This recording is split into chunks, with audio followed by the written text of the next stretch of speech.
Hi everybody, it's Richard here again and welcome to another video. Now this is a thread response to a new channel that I've just discovered, and I actually discovered it through Mike Vinyl Spiral, and that is Richard S, who wants us to show 5 albums really to define our collection. Now I didn't know how to go about this because I have got a lot of music, so I decided to cut out my top 3 artists, and they are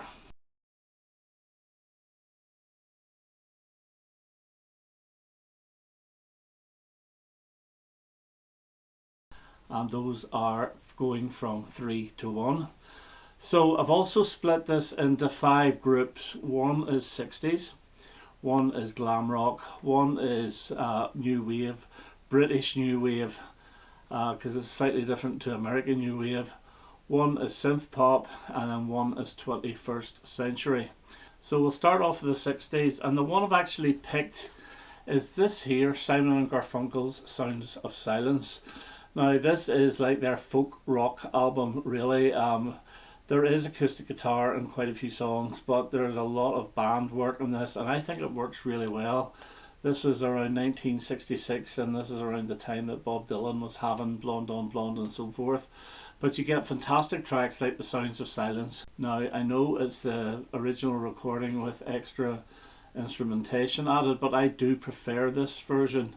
And I also love Leaves That Are Green, which was originally on the Paul Simon songbook, which was only acoustic. This has the band, and in fact quite a few of these came from the Paul Simon songbook. Blessed I think is great. Now Kathy's song is a beautiful little acoustic number, very similar to the version on the songbook. And then you get Homeward Bound, which didn't feature on the American version. It went on to Parsley, Sage, Rosemary and Thyme. I've always known it as part of this album, although when I bought the CDs I know it was part of Parsley, Sage, Rosemary and Thyme. However, I still think it fits better on here. You get Richard Cory, which is not a bad song, and Wings recorded that live during their Wings Over America tour. A Most Peculiar Man is beautiful. April Come She Will, little acoustic version with art. We've Got a Groovy Thing Going is very 60s, but it's a great little punchy number, and I Am a Rock.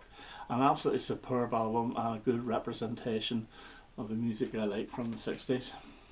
Now, as I showed Mark Bolan for glam, Slade are the one I am picking, and this is Old New Borrowed and Blue, and this has got a bit of everything from Slade, and this actually shows how good songwriters they were and how melodic they were.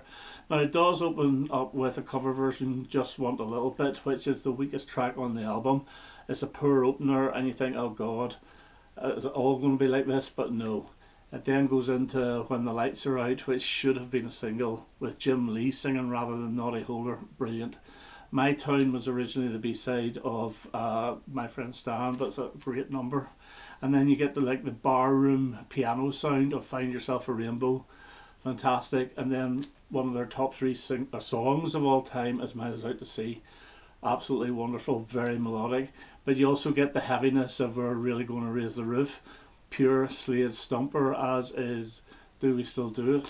Brilliant stuff. We then get How Can It Be, with a bit of a country tinge to it, followed by Don't Blame Me, another ear-piercing song, and then the 2 singles, My Friend Stan and Every Day, finishing off with Good Time Gals. Absolutely brilliant album, got to number 1 in 1974, Slade, Old New Borrowed and Blue. The next one is New Wave, and the album I'm picking would be The Jam. I know this is like they're sort of half punk, half new wave, half mod and all the rest of it, but my favourite Jam album is actually All Mod Cons. But I think this is the best representation of the Jam. Setting Suns from 1979. It's the album that features the Eton Rifles. Girl on the Phone, brilliant opener going into Thick as Thieves, absolutely fantastic. Private Hell, another brilliant hard punching song. Little Boy Soldiers is almost their prog type song. It's really good and even goes into a little acoustic section, which is fantastic. And Wasteland is unbelievably catchy. Burning Sky is your typical sort of Jam sound from around that time, which is great. Smithers Jones is the orchestrated version. I prefer the B-side of When You're Young, which is the full band version, and I wish it was on this, and the orchestrated version as the B-side, but not to be. Saturday's Kids, very very punchy, single in some places in the world. Eating Rifles, of course, and Heat Wave, which is the cover version, which is okay, it's not bad. So Setting Songs would be my pick for New Wave. Now I'm going to cheat here. I'm going to go for a greatest hits, and it's OMD. Now I was going to pull Architecture and Morality. This is the synth pop, but this is one of the best greatest hit sets you'll get. It's a 3-album set. It's very heavy and it has all the singles up to and including the single from their last album, even though this came out a couple of years before their last album, Bauhaus Staircase, and the song is Don't Go. So they lifted it off this and put it on the new album, but this is brilliant with things like Enola Gay, Electricity, Red Flame, White Light, and then the 2 Joan of Arcs, one Maid of Orleans, and Souvenir, Genetic Engineering, Locomotion. Absolutely fantastic stuff. So in Love, really really good, and includes, you know, Mark II as well, with Pandora's Box, Sailing on the Seven Seas, etc. Absolutely brilliant 3 LP set, and you can get it on a double CD set. But yeah, OMD, and it's simply called Souvenirs. Really really good, and as I say, this represents the synth pop for me. And lastly, we go on to the 21st century, which I have very little of.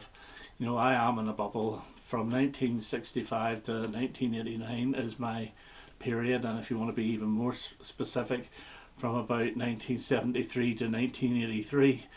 But this here is a band that bowled me over, and it's Vampire Weekend, and this is their second album, Contra. Now they've had 5 albums and they're all excellent. This is probably my second favourite of theirs, but I do love the cover, although I believe they were sued by the model because they didn't ask for permission. But Horchata is a fantastic opener, and then the next song is White Sky, which was the first song I heard of Vampire Weekend, and it made me explore. Holiday is really really good, as is California English, but the track Taxi Cab with that tinkling piano is absolutely beautiful. Really good. Run, another great track. Cousins, I believe, is a single, another great track. Giving Up the Gun, Diplomat's Son, and I Think You're a Contra. Not a weak song off this album. In fact, there's not a weak song off any of the Vampire Weekend albums, and their new album is very good as well. So Vampire Weekend, and that is Contra. So those are 5 albums. I could have picked another 5 and another 5 and another 5 that define my collection. Great thread by Richard S. Please go over, take a look at his channel, give him a sub. He's on about 52 at the moment, so let's get him up to 100. Okay, that's me for now. All the best now. Bye bye.